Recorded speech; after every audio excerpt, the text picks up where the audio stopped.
নমস্কার, এমজেআই কিচেনে আপনাকে স্বাগত জানাচ্ছি। আজকে সজনে ডাঁটার রেসিপি করব। রেসিপিটা খেতে খুবই সুস্বাদু হয়। একবার আপনারা এরকম করবেন, ভালো লাগবে। আর ভালো লাগলে লাইক, কমেন্ট, সাবস্ক্রাইব করার অনুরোধ রইল। আসুন ভিডিওটা শুরু করি। আর সজনে ডাঁটাগুলো ছাল ছাড়িয়ে এইভাবে কেটে নিচ্ছি।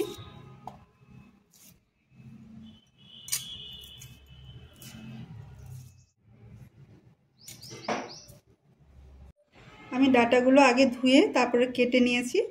আর এবার আমি একটা ঝাঁঝরি থালা নিচ্ছি। ঝাঁঝরি থালায় আমি ডাঁটাগুলো দিয়ে দিচ্ছি। আমি 1.5 গ্লাস মতন জল দিয়েছি। তার মধ্যে স্টিলের একটা পাত দিচ্ছি আর তার মধ্যে থালাটা আমি বসিয়ে দিচ্ছি।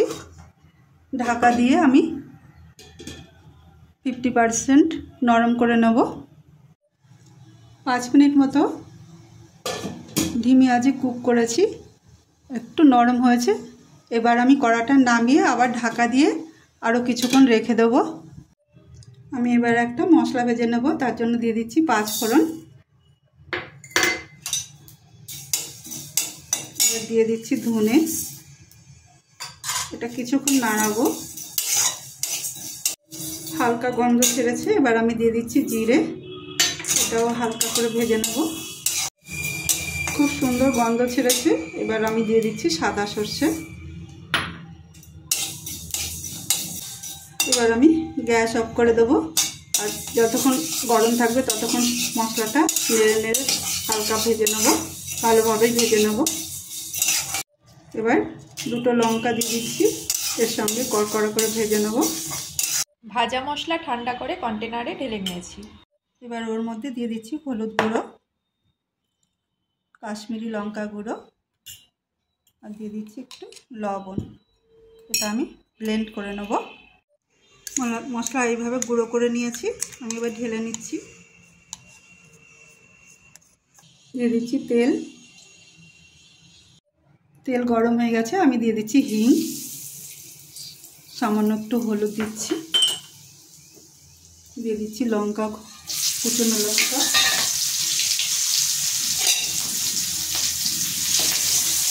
এবার দিয়ে দিচ্ছি সজনে ডাঁটা। নাড়াচাড়া করে নেব। ভালো করে নাড়াচাড়া করে নিয়েছি। আমি এবার ঢাকা দিয়ে কিছুক্ষণ কুক করব। আর ডাঁটা সবসময় ধুয়ে কাটবেন, তাহলে পুষ্টিগুণটা বজায় থাকবে। চাপা দিয়ে 5 মিনিট কুক করার পর সবজিটা নাড়াচাড়া করে নিচ্ছি। এবার আমি দিয়ে দিচ্ছি কাশ্মীরি লঙ্কা গুঁড়ো, তৈরি করা মশলাটা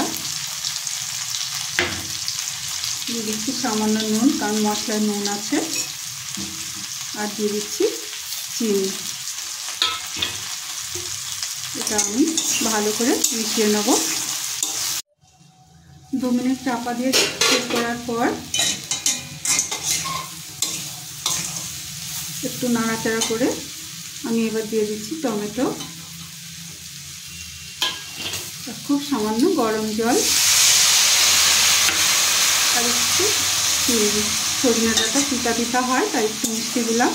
আপনারা চাইলে নাও দিতে পারেন। আর একটু সামান্য জল দিয়েছি। আর টমেটোটা নরম হওয়া অবধি কুক করব, তার জন্য চাপা দিয়ে কিছুক্ষণ কুক করে নেব।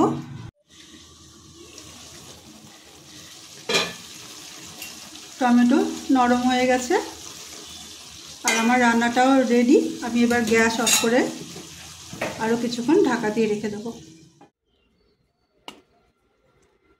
সজনে ডাঁটার এই রেসিপিটা যদি ভালো লাগে, লাইক, কমেন্ট, সাবস্ক্রাইব করার অনুরোধ রইল। একবার বাড়িতে করে খেয়ে দেখবেন, ভালো লাগবে।